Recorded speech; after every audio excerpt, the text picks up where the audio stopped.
सोने वाले। इसलिए मैंने कहा अखिलेश यादव आओ और इस गोमती में नहाओ, ममता प्रसाद पांडे आओ इस गोमती में नहाओ, आदित्यनाथ योगी आओ इस गोमती में नहाओ। अरे यही देखिए, यही पुलिस मुख्यालय दिख रहा है, पुलिस मुख्यालय।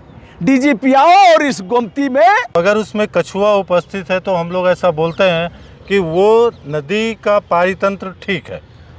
और देखिए ऊपर से कोई व्यक्ति हैं जो फेंक रहे हैं, क्रिकेट खिलाड़ियों को बचाओ, गोमती मैया की सड़ांध, गोमती का प्रदूषण उनके फेफड़े में जाएगा।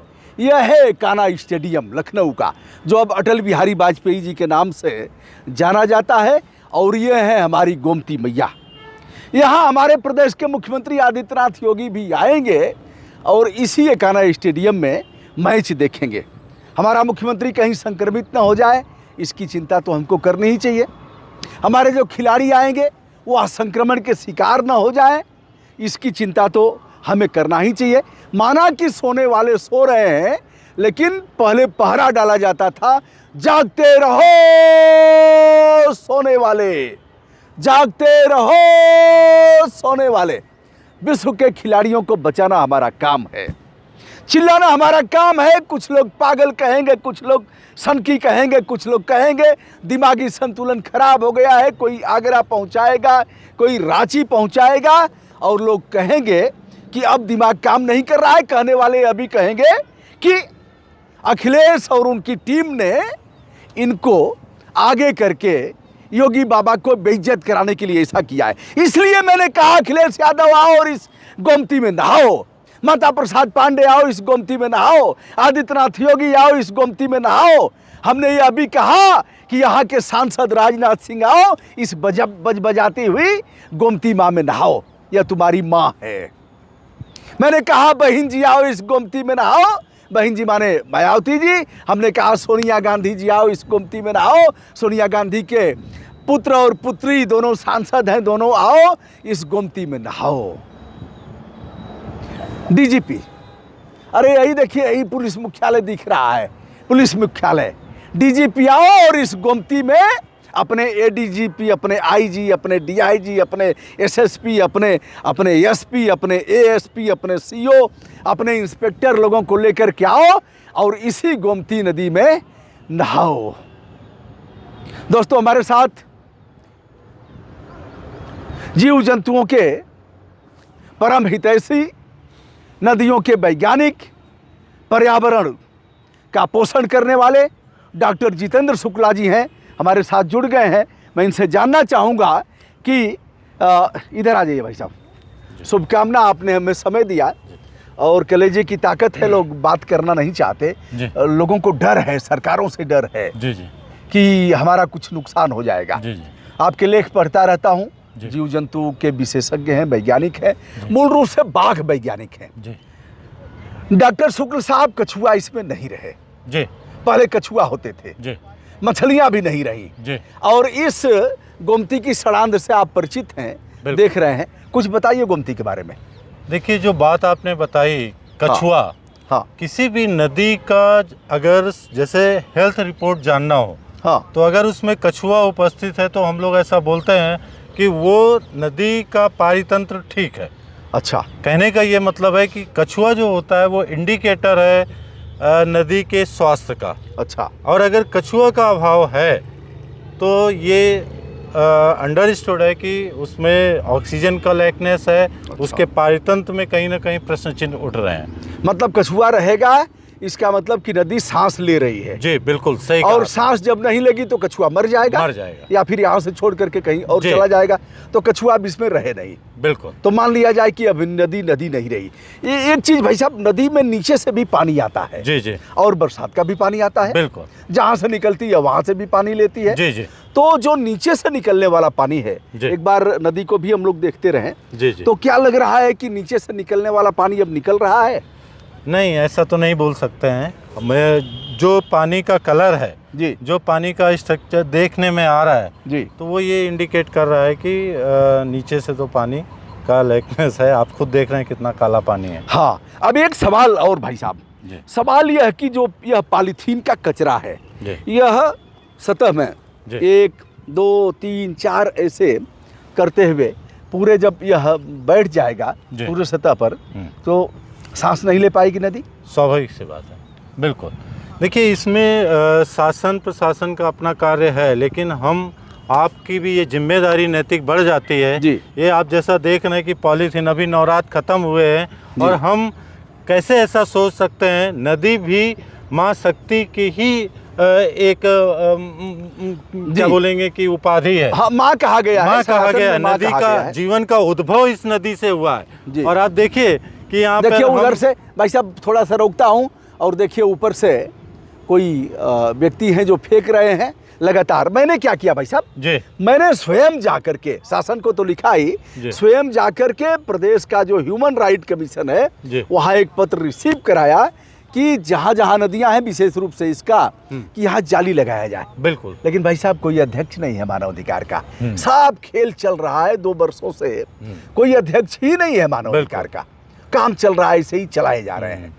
इसमें हमें ऐसा लगता है कम से कम हम आम जनता को अवेयर रहना चाहिए। ये नदी हमारी माता है और अगर हम आप जैसा देख रहे हैं कि ऊपर से वो भाई साहब पॉलीथीन फेंक रहे हैं, ऊपर से कचरा फेंक रहे हैं, तो ये आप कैसे अपनी माता के आंचल को गंदा कर रहे हैं। ये हम सबको सोचने की आवश्यकता है कि हम सब अगर अवेयर हो जाएं, हम सब इस नदी के महत्व को समझ लें, तो मुझे लगता है कि हम लोगों को ये कार्य करने की आवश्यकता नहीं पड़ेगा। भाई साहब सवाल एकाना स्टेडियम का है जी, और मैच कल से शुरू होगा जी।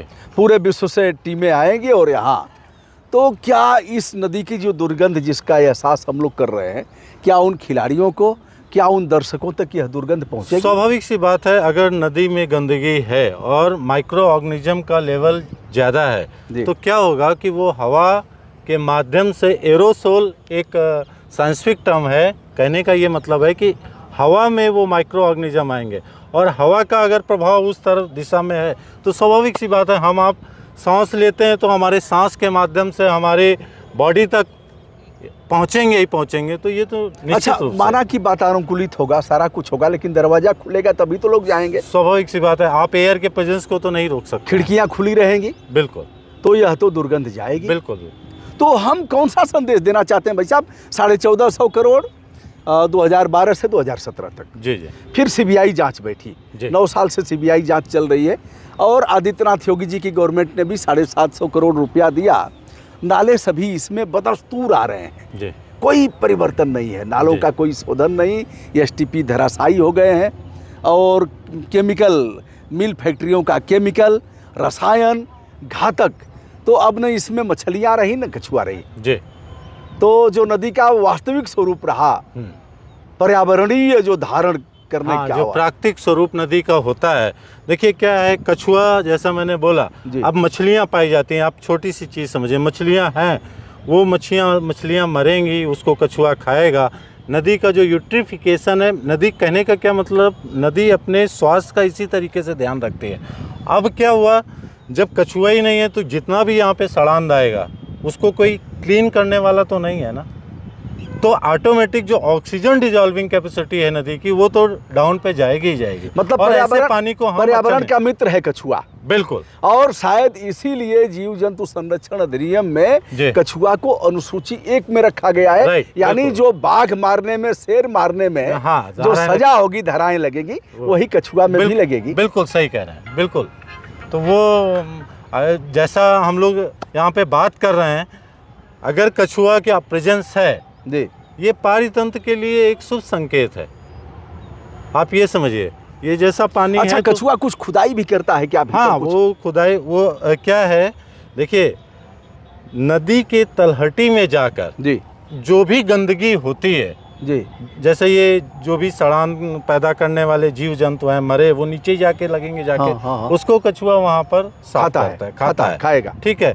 इसके साथ साथ नदी में फास्फोरस और नाइट्रोजन की जो कैपेसिटी धारण करने की क्षमता है उसको भी कछुआ कंट्रोल करता है, क्योंकि गंदगी खाएगा और अपने मल मूत्र के माध्यम से उसको निकालेगा, तो उसको मछलियाँ खाएंगी। मछलियाँ, ये जो पारिस्थितिक तंत्र है, बनाया है, ये ईश्वर ने बनाया है, इसको हम इंसानों ने इसको सब खराब कर दिया अपने लालच या अज्ञानता की वजह से। हम ऐसा बोलेंगे अपनी अज्ञानता की वजह या से। फिर हम ढीठ हैं इतने। हाँ, यह तो और- ठीक। भाई साहब, आपका तो गोमती के किनारे रहना हुआ है लंबे कालखंड तक। क्या देखा आपने और कैसी गोमती का स्वरूप था पहले? आपको बता दें साहब जी। कि आज से ठीक 15 साल पहले लगभग जी गोमती का स्वरूप इतना अच्छा था कि हम लोग तो यहाँ के चूँकि रहने वाले हैं जी। और यहीं पे हम लोग जानवर लेके के आते थे, यहीं पानी पीते थे, इसी में पानी पीते, ये इस अच्छा। तरह का था जो पानी हम लोग भी पीते थे यहाँ। अच्छा। दोपहर में घर से खाना आता था, रोटी कपड़े में बंद करके, हम लोग तो गांव के व्यक्ति हैं जी तो जानवर चराते थे और यहीं खेती करते थे। जी। तो होता ये था कि इसी गोमती के पानी को हम लोग पीते थे। अच्छा ऐसा ये पानी था, ऐसी ये गोमती थी कि इसमें हम लोग पानी भी पीते थे। अच्छा। इस तरह का था पानी यहाँ का। पानी पीते थे, पानी पीते नहाते थे इसमें, नहाते और थे, फिर पानी पीते थे, जानवर भी तो पीते ये थे। क्या हो गया भाई अब साहब? तो ये कंडीशन हो गई कि जानवर भी इसमें पानी नहीं पी सकता। ये कंडीशन आप देख लिए, आपके सामने है कि अब ये हम लोगों के कारण जाहिर सी बात है कि व्यवस्था कैसी है। और तो क्या विशेषकर क्या हम- यह 15-20 वर्षों में ऐसा हुआ है? हाँ, लगभग आप ये मान लीजिए जो मेरे नॉलेज में है, फिर यार 15-20 साल पहले हम लोग इसमें पानी पीने वाला था, पीते थे। जी। और आज ये कंडीशन है कि इसमें आप मतलब आदमी इसको देखने से ही ऐसा लगता है, तो पीना तो पानी बहुत दूर शुभ की नाम बात। आपका भाई साहब? मेरा नाम राकेश यादव है और राकेश और जी, हमारा गांव यही है, सायखेड़ा गांव पड़ता है। यही हमारे यहाँ पर खेती थी, हम लोग यही जानवर चराते थे और यहीं पर अपने इसी गोमती जी का पानी हम लोग पीते। राकेश जी ने बताया दोस्तों, यह है गोमती नगर विस्तार और यह है गोमती नदी का पुल। उस पार पुलिस मुख्यालय, इस पार एकाना स्टेडियम, और दोनों के बीच में यह बजबजाती हुई, दम तोड़ती हुई हमारी पौराणिक माँ, जो गंगा से भी प्राचीन है। और इनका महत्व हमारे स्कंद पुराण से लेकर के रामायण और सब में दिया गया है। अफसोस कि गोमती को सब ने मिलकर के मार डाला। हम हैं गोमती और गंगा के नालायक पुत्र ब्रजभूषण दुबे और हमारे मित्रगण। प्रणाम।